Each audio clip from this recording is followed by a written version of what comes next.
तो भगवान श्री हरि भागवत में वर्णन करते हैं कि जैसे हम संसारियों पर विश्वास करते हैं, वैसे एक बार भगवान पे भरोसा हो जाए तो सारे जीवन के कष्ट मिट जाए। समस्या क्या है? देखो, एक बात याद रखना, आप यदि ये सोचते हो कि आप कथा में बैठे तो आपके जीवन का दुख दूर हो जाएगा, तो माफ करना, आप गलत जगह पे आए हो। यहां पे मेरे पास ऐसी कोई दवाई नहीं है कि आपके कथा सुनने से नोटों की बारिश होने लग जाएगी आपके घर में, या नई फॉर्च्यूनर आपके दरवाजे पे खड़ी हो जाएगी, या संगमरमर पत्थरों का घर बन जाएगा। बिल्कुल गलत बात, कोई जरूरत नहीं। अगर आप इस लालच से कथा में आ रहे हो कि यहां आने से आपके काम बन जाएंगे, ना महाराज मेरे पास ऐसी कोई व्यवस्था है, हमें पर्चा वर्चा बनाने भी नहीं आता महाराज। बोलो राधे राधे, और प्रेम से बोलो।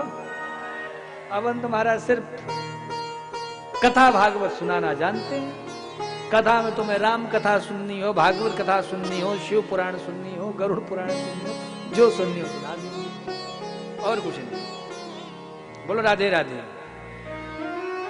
तो कथा सुनने से आपके जीवन का दुख भाग जाएगा, बिल्कुल गलत बात है। जो तुम्हारे जीवन में दुख है वो आएगा ही आएगा, जो सुख है वो आएगा ही आएगा। तो कथा सुनने का फिर फायदा क्या है? बोलो इंदिरा जी, कोई फायदा है? बोले एक फर्क है, सांसारी व्यक्ति के जीवन में भी दुख आता है और भगवत भक्तों के भी जीवन में दुख आता है। लेकिन सांसारी व्यक्ति के जीवन में जब दुख आता है तो वो हाय हाय करता भटकता है, और जब भगवत भक्त के जीवन में दुख आता है तो भगवान की इच्छा समझकर उसे ग्रहण करता है। यही फर्क है संसारी पुरुष में और भगवत पुरुष में, भगवत भक्तों में। क्यों? क्योंकि भगवान की इच्छा समझ करके उसको मुस्कुरा करके ग्रहण करता है, और सांसारी व्यक्ति दिन भर हाय हाय हाय हाय करता रहता, रोता रहता। एक हमारे चित्रकूट के संत थे, बड़े अच्छे संत थे, श्री राम आश्रय दास जी महाराज, बैकुंठवासी हैं, बड़े सिद्ध कोटि के संत थे। मैंने ऐसा अपने गुरुजनों के मुख से सुना है कि उनको एक बार बहुत भयंकर बीमारी हो गई। तो बाढ़ का समय था, ये शायद सन 1994-95 की घटना थी, और उस 1994-95 की जो घटना रही, उसके परिणाम स्वरूप बाढ़ की वजह से बहुत सारा अन्न इत्यादि सब नष्ट हो गया था, तो बड़ा नुकसान हुआ था। तो एक सेठ जी कोई झांसी वासी से अपनी गाड़ी में सब्जी, अनाज, गेहूं ये सब भर के लाए थे। तो यह देख करके किसी शिष्य ने बताया कि एक आपके शिष्य हैं और सेठ जी हैं, कुछ आपके आश्रम के ब्राह्मणों के साधुओं की सेवा के लिए अन्न इत्यादि लाए हैं। तो महात्मा जी जो गुरु जी थे, संत जी, भयंकर बुखार में थे, 103 डिग्री 104 डिग्री का बुखार था महाराज उनको, हिल भी नहीं पा रहे थे, बोल भी नहीं पा रहे थे। लेकिन जैसे ही सुना कि साधु सेवा होगी तो वो तुरंत उठकर बैठ गए और कहे जाओ उनको बुला के लाओ, मैं उनसे मिलूंगा।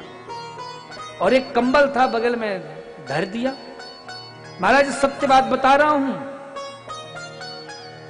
ये हमारे चित्रकूट की साक्षात घटना है। आप हमारे चित्रकूट के कई लोगों से मिलेंगे तो उनसे पूछ भी सकते हैं।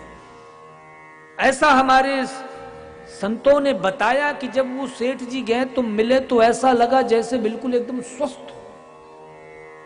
जो महात्मा जी थोड़ी देर पहले हिलडुल भी नहीं पा रहे थे, बिल्कुल आराम से बात कर रहे हैं, और उनके बगल में जो कंबल था वो बार बार उछल रहा है। सेठ जी को समझने में देर ना लगी कि ये तो सिद्धकोटि के संत हैं। उन्होंने हाथ जोड़कर कहा, महाराज जब आप में इतनी शक्ति है, सामर्थ्य है, तो आप व्यर्थ में इस पीड़ा को क्यों सह रहे, इस बुखार को आने ही मत दो। जब आप में इतना सामर्थ्य है कि आप उस बुखार को दूर कर सकते हो, इस बीमारी से आप बच सकते हो, तो फिर काहे को झेल रहे। तो महात्मा जी का जो उत्तर था बड़ा सुंदर उत्तर था। महाराज, महात्मा जी ने कहा कि ये जो जीवन है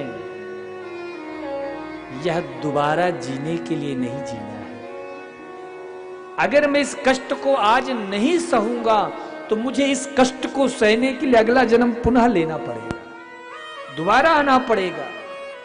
इसलिए जो भी जीवन के दुख हैं, संकट हैं, उनको हंस करके मुस्कुरा कर सहो। क्यों? क्योंकि इस जन्म में अगर सह लोगे तो अगले जन्म में कुछ पाने के लिए, भोगने के लिए शेष नहीं रह जाएगा। अन्यथा हम उन कष्टों से बचते हैं तो इसलिए पुनः महाराज पुनरपि जन्मम पुनरपि मरणम पुनरपि जननी जठरे सैनम, बार बार जन्म लेना, बार बार मर।